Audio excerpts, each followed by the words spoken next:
Hi everyone, and welcome to Vanished Memories.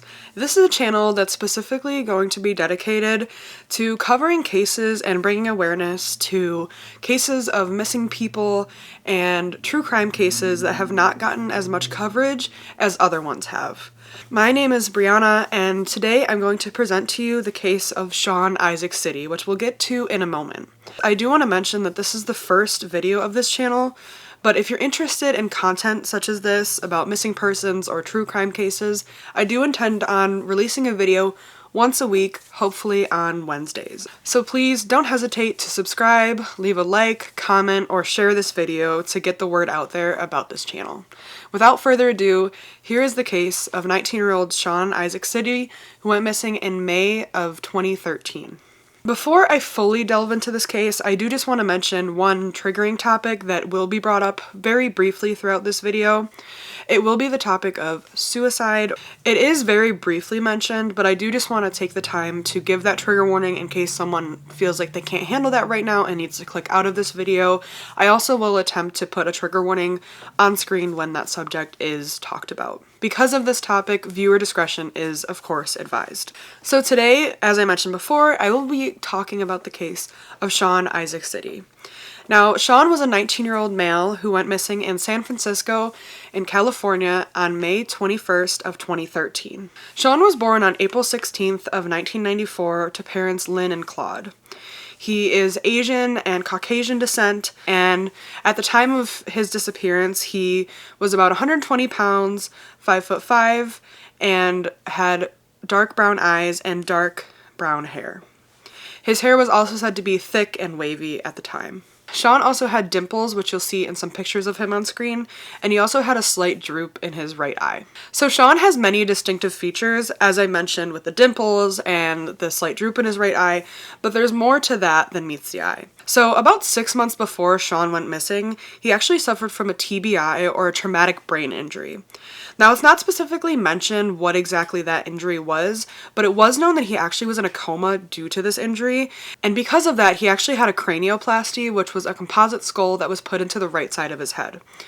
Due to this fact, Shaun actually would have had a scar from the top of his right side of his forehead all the way to the back of his head, but due to the fact that he had that thick, wavy brown hair, it's likely that it wasn't that visible at the time that he went missing. Shaun actually had previously fractured his left wrist, which meant that he also had titanium screws in that wrist. I wasn't able to determine if the TBI and the wrist fracture was related, but it's something of note that at the time that he went missing, both those two things were known about him. He had the titanium screws and the composite skull on the right side of his head. Additionally, Shaun was also known to wear braces, and at the time that he went missing, they were silver. So now that we know a little bit more about Shaun, what he looks like, and what happened to him before he went missing, let's talk a little bit more about the day that he went missing, May 21st of 2013. So for Shaun, this was a very normal day for him. He often would go out and run errands, and this was no different. Today, Shaun's goal of the day was to go to the French American International High School that was located on Oak Street in San Francisco. I'm inclined to believe that this is the high school that Shaun attended. I believe that he had graduated from the high school, but he was specifically going back this morning in order to pick up a tape from an old teacher. So that morning, on May 21st, Shaun would have called his mother Lynn to let her know where he was going, which was the school, in order to retrieve that tape. Shaun then left his house in the early morning hours, likely sometime around 9 or 10 p.m., in order to go get that tape from the French American International High School.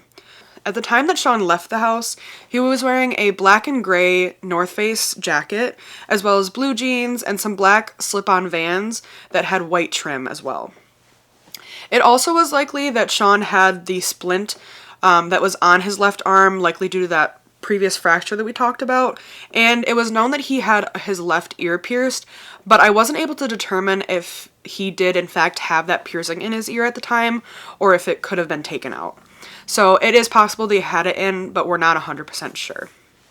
Shaun also was carrying his cell phone at the time. He used that often to communicate with his parents about where he was going, which we'll talk about a little bit later in the case. And that phone would have been a black iPhone 5 most likely. He also was carrying his wallet, which held an ATM card as well as his California driver's license. Now, even though he had a driver's license, it is likely that he took the bus. Shaun often took the bus. I'm not sure if this is due to the lack of having a vehicle or having access to a vehicle at the time, or if maybe he was taking the bus due to the TBI that he had suffered. But I just want to mention he had taken the bus, but he did have his driver's license at the time. So Shaun did arrive at the school, and it was confirmed by that teacher that he was supposed to grab the tape from, that the teacher did see him and have a short conversation with him in person. However, from what I can understand, even though Shaun specifically went to go retrieve the tape that he needed, from what I can tell from his mother's blog, which we'll talk about a little bit more in depth later, he actually did not get that tape that day, and he had agreed to come back the next day, so May 22nd of that year, to go grab that tape. I'm not sure what the tape was or why it was delayed by a day, but Shaun did make those plans with that teacher. After Shaun made those plans with that teacher to come retrieve the tape the next day instead, he did leave the school on foot. It was said that he left in an undisclosed direction, but it was confirmed by CCTV that he did leave at 11:38 a.m. that day. Now, this sighting on camera was the last official sighting of Shaun, but it was known that Shaun did send a text to his father at around 1:30 p.m., so just 2 hours after the fact, just to let him know that he was going to a park. Shaun also mentioned to his father that he was taking the bus to that park, and from what I can gather and from what his family has mentioned, the park was likely the Golden Gate Park. Now here is where I just want to briefly mention a trigger warning for the topic of suicide or unaliving. So I know that when I say Golden Gate Park, it may sound very close to Golden Gate Bridge. Golden Gate Bridge is unfortunately very infamous for the fact that a lot of people unalive themselves on that bridge, but it's very important to note that Shaun was not near that bridge and seemed to have no intention of doing that to himself. Where Shaun was about 20 minutes drive or a 45-minute bus route to the Golden Gate Bridge. So like I said, he was not at the bridge, he was at the park. Additionally, Shaun was not known at the time to be depressed or suicidal in any way. Unfortunately, after Shaun last talked to his father and sent him that text to let him know that he was going to the park, he was not seen or heard from again. So Shaun has been missing for over a decade now, and what I want to do now is focus on what has happened after the case. So what happened with the media, how much coverage he got, what steps the local agencies did in trying to find him, and what his family or friends might have done in order to also try to bring awareness to his case. So it's not exactly said when Shaun was reported missing, but I'm inclined to believe that it would have been probably later in the day on May 21st, the day that he last had contact with his father. The reason that I'm inclined to believe this is due to the fact that it's been known that Shaun had short-term memory loss, and his family often checked in with him, and it was a rare occurrence for him to not check back in with them and make his whereabouts known. In a missing flyer that was actually created by his parents, Lynn and Claude, they were quoted as saying, "Shaun has a firm history of reporting us of his whereabouts. Shaun rarely leaves the house for long periods, and he is generally home by 6 p.m. He has never not informed us of his location or his plans." Because of this, I can assume that likely his family got worried around 6 p.m. or later, or maybe after he hadn't responded to them for a while, and likely went out to look for him and then reported him as missing. So Shaun would have been reported missing to the San Francisco Police Department. Unfortunately, at the time of his disappearance, it seemed as though he didn't get as much media coverage as his family probably would have liked. His family actually did start a blog website called FindSeanCity.com that was dedicated to updating anyone who would listen about any goings on in the case, specifically about any search parties that were organized or any new information that had come out. Unfortunately, a lot of the coverage that was linked in this blog to specific websites or media articles unfortunately cannot really be accessed right now. A lot of them have broken URL links or are paywalled. Because of this, a lot of the information that I'm reporting on is actually from the blog Find Sean City itself, as well as from his NamUs profile and his Doe Network profile, which I will link in the description below. I do want to note that a lot of this research I actually conducted a few years ago while I was in college, and I actually focused on Shaun's case specifically for a college course.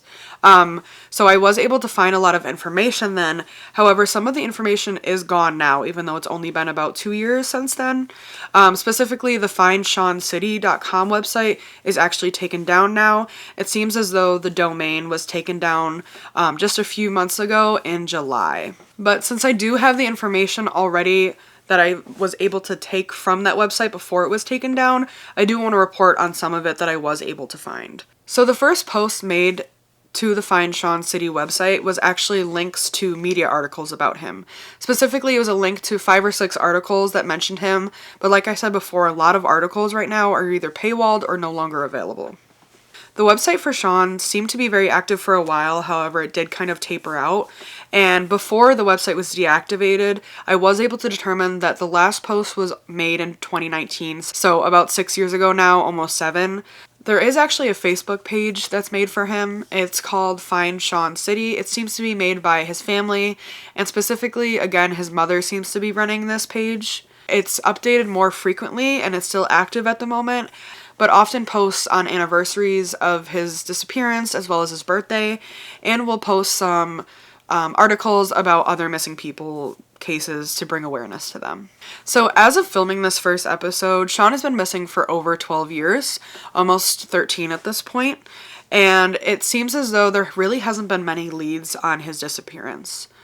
Of course, after he was reported missing, there was a search done, pretty thorough search, especially of Golden Gate Park, but there was really no leads that came out of it. There also have been some occasional leads and sightings reported by people who call in tips, but unfortunately those haven't really produced anything substantial.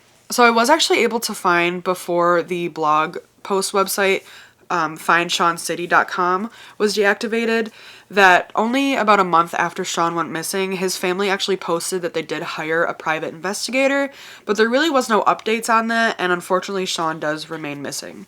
So there's actually not been that many theories relating to Shaun's case of what happened to him. The lead one that I can think of, and that I've seen mentioned before, and maybe you might be thinking of as you watch this video, is the fact that Shaun had a TBI and he had short-term memory loss. So maybe it's likely that Shaun might have actually found himself lost and couldn't figure out his way home, and something happened to him after that. However, he did have short-term memory loss, so that means that it likely wouldn't have lasted long enough for him to completely lose himself and not understand where he was. So I do believe that that's kind of far-fetched, given the fact that he probably would have been able to find his way home, or during the search someone would have found him wandering around if he was that confused. Additionally, there was many searches done, so it seems as though someone would have found him. An alternate theory is that Shaun was a victim of foul play. Of course, this is always a possibility, and it seems like this could be feasible. However, it's very confusing as to how he could have gone missing and not been found after the search. A very thorough search was conducted by not only law enforcement, but also many volunteers, including his friends and family. It does seem that Shaun's family actually seems to be more of a proponent of this theory, of the foul play theory, considering the fact that I actually found a post that was made about 3 years after he went missing that was titled, "To the Person Who May Be Harboring Shaun." So it seems as though his family believed that he was faced with foul play and something happened after that. Even though the foul play theory isn't fully vetted, there is one big reason as to why some people think that it's true. This is because of the fact that there was actually a few other men that went missing around the San Francisco area, around the time that Shaun did as well. So Shaun was one of 5 men who went missing, and this would have been in a 3-year time span.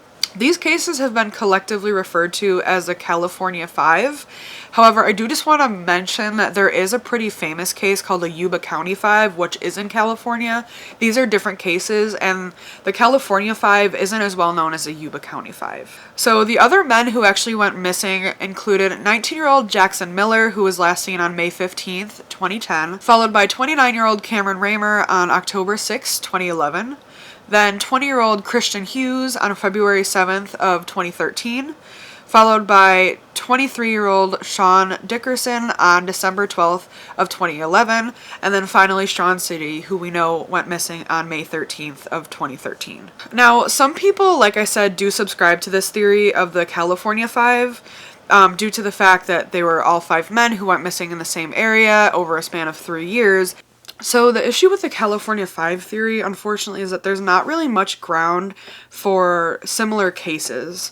So even though there's 5 different men from the San Francisco area that went missing in the span of 3 years, their cases are not very similar. So, for example, we know that Shaun went missing from the Golden Gate Park, but a lot of the other men actually went missing after leaving their homes or hotels nearby. So, in the eyes of the media, these cases are linked somehow, but it's not really explained how people think that they're linked. It could be that they were missing under the same disappearances, however, we kind of know that that's not true, unless people think that they maybe were involved in foul play by the same person, but that also hasn't really been brought up that much. The only thing that's really been brought up in this is the fact that they are 5 men who went missing from San Francisco in about 3-year time span. However, I do want to make note of the fact, again, that Shaun's family seems to be a proponent of this theory, so I don't want to disrespect their beliefs on this, and they don't think that it's much of a coincidence that these 5 men went missing from the same area. So even though law enforcement specifically has talked about the fact that they don't think that this theory holds any ground, with one police lieutenant, Ed Santos, specifically saying there may be some cases where one might be similar to another, but when you really look at it, it's not. Even though these law enforcement officers have some qualms with this, there are still proponents of the theories, like Shaun's family. Law enforcement specifically have said that there's really no grounds for it, but I just did want to mention it. So for now, the theory of the California Five remains just that, which is a theory. So now that we've talked about the 2 theories, including the California Five and the fact that Shaun may have walked off or gone missing himself on his own accord, we do have to talk about, unfortunately, the idea that Shaun may be deceased by now.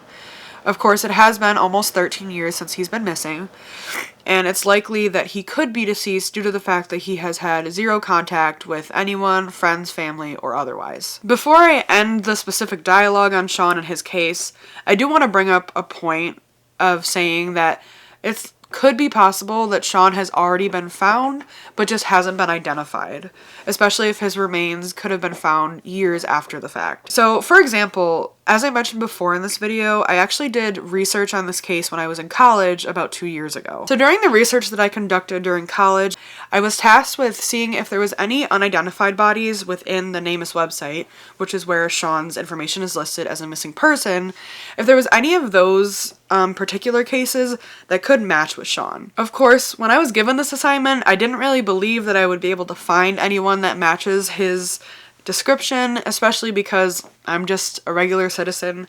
I don't have access to a world of information, and the NamUs database actually has checks and balances in place to automatically correlate some cases together and check for them, and check for similarities.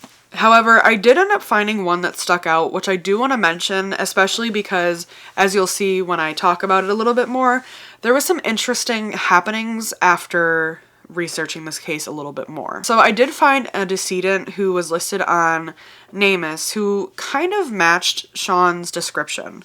And the reason that I believe this was for a few different reasons. So the skull that was found, because it was only a skull, was found in the Otay Mountain region of Jamul, California. Now, this is pretty far from where Shaun went missing, but of course it's possible that he could have been taken there, or if we believe the theory that he suffered from memory loss and just walked off, he could have gotten himself there eventually. So this skull was found on March 14th of 2016. At the time that I had conducted the research on this extensively, in 2023 when I was in college, there was mention on the NamUs website of this skull that was found in the mountain region having significant evidence of reconstructive surgery, most likely due to blunt force trauma to the right orbit and mid-face.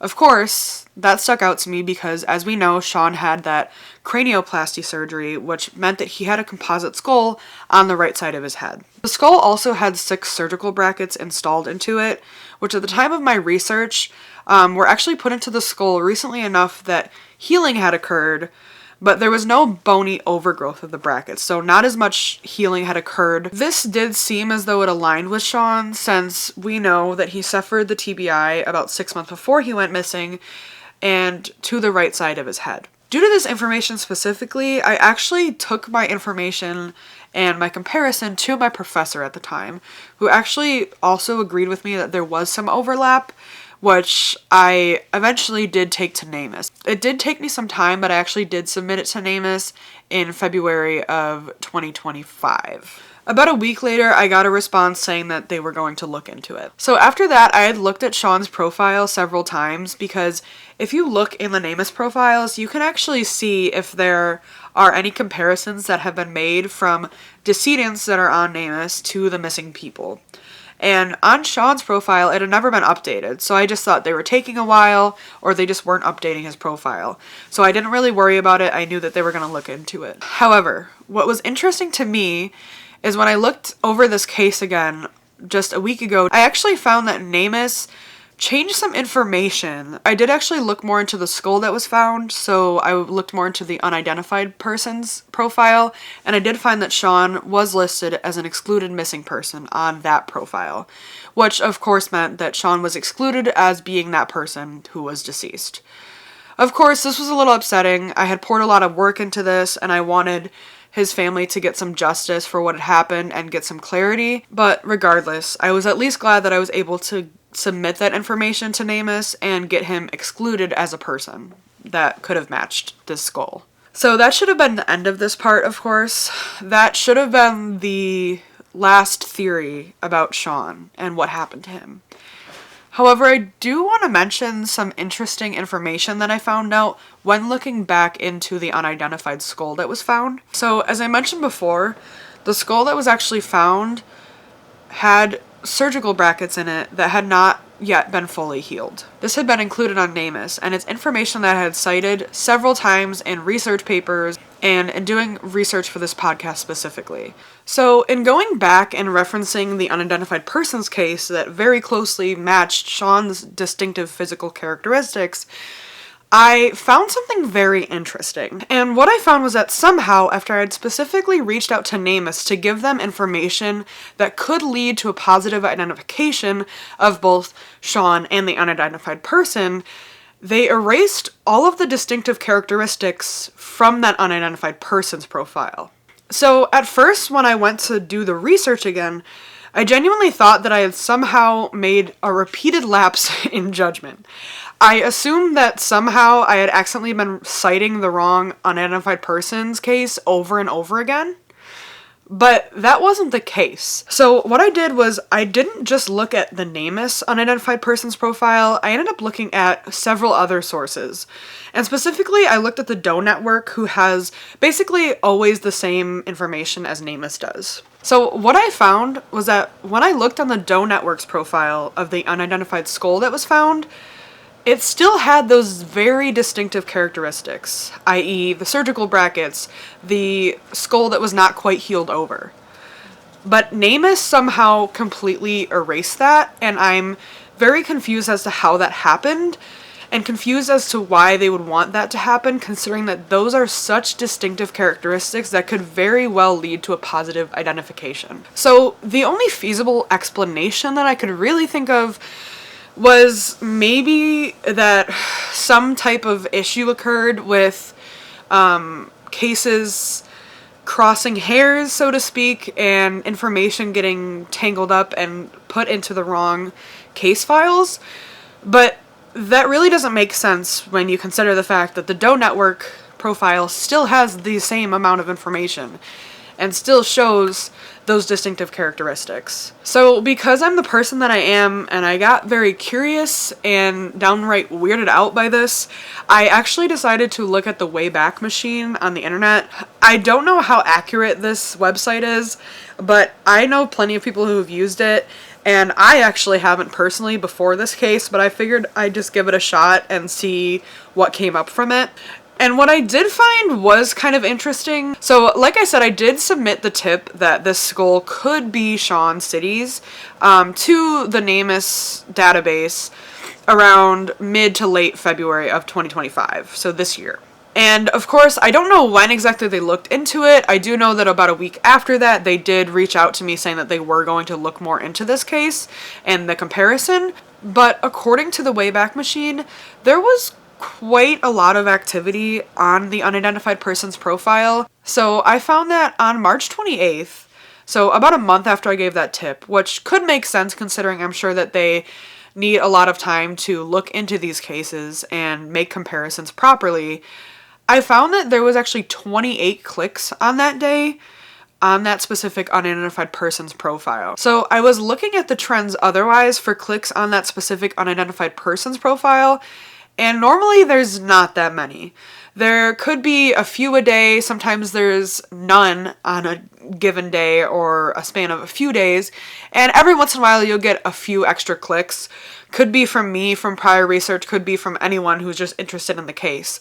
But 28 clicks makes me think that it's possible that maybe that's when they updated the unidentified person's profile to change those distinctive characteristics. Again, that doesn't really add an explanation for why they would have done that, but I just think it's interesting of how the timeline kind of worked out with it happening about a month after I submitted that tip to them. So, like I said, that's very interesting to note, but there's not really much grounds there. I just wanted to mention that in general because I thought it was definitely interesting to think about. So, all of that is to say, Sean Isaac Sidi is still missing to this day. It's been 13 years, and as he went missing when he was 19 years old, he would be about 31 years old now. His family has still held out hope for finding him, with a recent post from them saying, "Shaun is out there somewhere, and despite the odds, we are still hoping for answers." So, of course, his family is still hoping for the best. Of course, it's unclear whether his family believes that he could be alive still or deceased, but we know that they believe in the foul play theory a little bit more and also subscribe to the California 5 theory as well.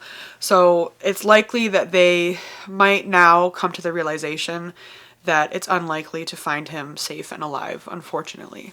So that is all I have for you guys today about the case of Sean Isaac Sidi, a 19-year-old man who went missing from San Francisco, California in 2013. Like I said, he's still missing today, but we're still holding out hope that eventually we can find him. This video is not only for educational purposes, but it also serves as a platform to hopefully get someone to speak up if they have information about this case. Of course, I know this case is over a decade old, and depending on where you are, it might ring a bell or you may have never heard of it before, but what's important is that the family knows that someone is still looking for him and holding out hope, just like they are. So thank you for taking the time to educate yourself on Shaun's story. I know that his family and people who loved him would take value in the fact that you took time out of your day to do so. Though it has been over a decade since Shaun has been last seen, there's still hope that eventually something could happen to bring his family more peace. If you have any information at all that could lead to the discovery of Shaun in any way, I would hope that you would reach out to the proper authorities. I do have that information listed in the description below, and I will add it on screen now as well. So this concludes the very first episode of Vanished Memories. If you enjoyed learning about this case or found it educational, please don't hesitate to like, subscribe, or comment. And of course, my name is Brianna, and thank you so much for joining me on this episode of Vanished Memories. Bye!